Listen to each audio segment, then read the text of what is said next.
Merhaba kendi gezen takipçileri. Bugün gene bir 3008 videosuyla birlikteyiz. 3008'e ne yaptım? Benimkisi aktif modeldi ve bu modelde bildiğiniz gibi en basic seçenekler var. Yani iCockpit falan özellikleri yok. Dolayısıyla menülerde çok kısıtlıydı.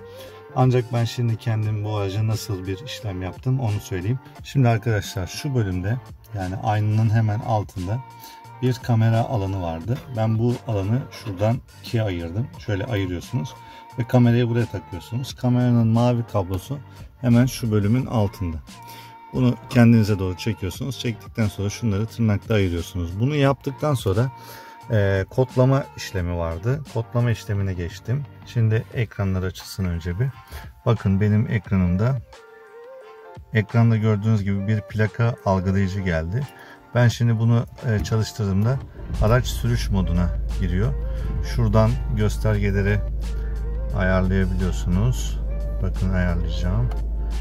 Şimdi asgari özel sürüş modu demiş. Sürüş moduna girdiğimde böyle bir araba geliyor ekrana ve plakaları okuyor. Öncelikle bunu yükledim. Daha sonrasında kadranları tabii değiştirdim. Şöyle göstereyim size. Mesela neler varmış? Bilgisayar demiş, özel demiş. Şöyle bilgisayarı göstereyim. Ondan sonra gene kadranlar diyor. Onları göstereyim. Evet. Bu geldi ve bu şekilde değiştirebiliyorum. Daha sonrasında hemen şu paneli göstereceğim size. Burada neler yaptım. Bakın şimdi mesela şöyle bastığınızda burada şeritte kalma yardımı diyor. Mesela bunu kapattığınız zaman artık kamera şey olmuyor, devre dışı oluyor, okumuyor. Otomatik uzun kısa far değişimi geldi. Bu şerit takibe bağlı olarak çalışıyor. Diagnostik bölümü geldi. Neler var neler yok bunları gösteriyor. Bu arada şerit takip sisteminin nasıl çalıştığıyla ilgili bilgiyi de şöyle veriyor size arkadaşlar. Şimdi şerit takip sistemine girdiğinizde yolda giderken sağa sola geçemiyorsunuz. 70 kilometrenin üstüne geldiğinde otomatik gidiyor. Sağa sola geçerken direksiyonu kendisi otomatik olarak ayarlıyor.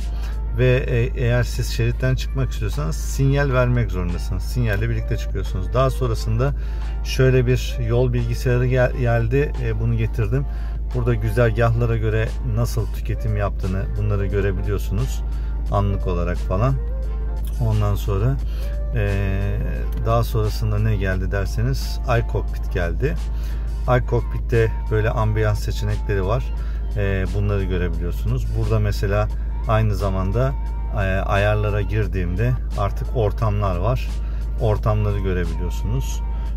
Ortamlara girdiğiniz zaman da işte ortam rengini, işte gümüş, red, kırmızı. Mesela ben böyle aldığımda paneli kırmızıya dönüştürüyor. Şu şekilde güncellemeler yapılıyor diyor.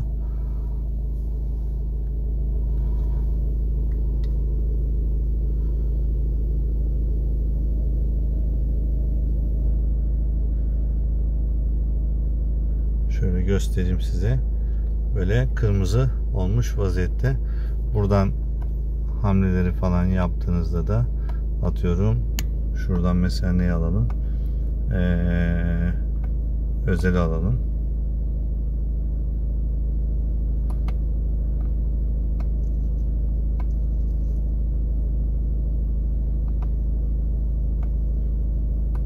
Kadranlarda kalsın.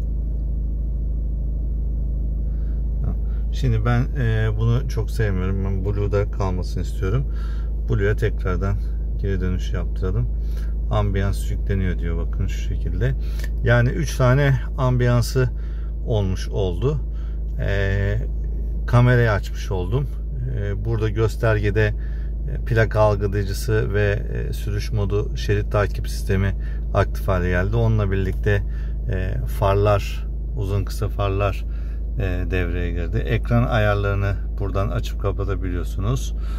Sistem konfigürasyonu, isterseniz fabrika verilerini de sıfırlayabiliyorsunuz. Tarih saati oradan ayarlıyorsunuz. Gene şu ekranda altında ve üstünde olan şey. Bu arada bakın şurada bir ışık var.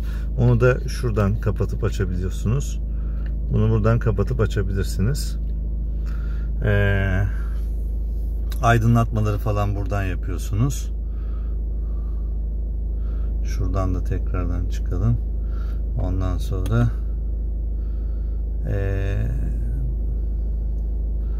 ben arkadaşlar Android'i kullanıyorum. Android Auto'yu kullanıyorum. Android Auto'yu bağladığımda şu anda o telefonla çektiğim için size göstermiyorum ama Android Auto'yu bağladığımda ekranda telefonumla ilgili bütün her şeyi yapabiliyorum. Onun dışında radyoları size buradan göstermek istiyorum. Bu şekilde arkadaşlar. Logosu varsa böyle üzerine bastığınız zaman logonun resmini alabiliyor. Aynı kanaldayken üzerine basarsanız. Bazılarının yok, bak görüyorsunuz. Bazılarınınki zaten kanalı taradığında otomatik geliyor. Mesela TRT FM falan gelmiş. Diğerleri gelmiş. Bu şekilde otomatik gelebiliyor. Kaynaktan da eğer Bluetooth falan açıksa, Bluetooth kullanacaksanız ya da USB bağlıysa kaynağı da buradan seçiyorsunuz. Ben şu şekilde bir bağlantı yapıyorum arkadaşlar USB ile. USB ile telefonuma bağlayıp ondan sonra Android Auto'yu kullanıyorum. Evet arkadaşlar, bugün size kendi 3008'imde neler yaptım, nasıl bunu yükledim, bunları anlatmıyorum. Sadece yüklediğimi söylüyorum çünkü bu özel bir kodlamaya giriyor. Herkes bunu kodlayamıyor. Araç bu şekilde kodlandı. Kendi aracımı kendim geliştirdim. Şu an aktif serisinden çok farklı bir seriye doğru araç gidiyor. Bu aracı kendiniz istediğiniz gibi programlayabilirsiniz. Peugeot güzel bir arabadır. Lego mantığıyla sökülür. Araç bazen hata kodları verir. Evet.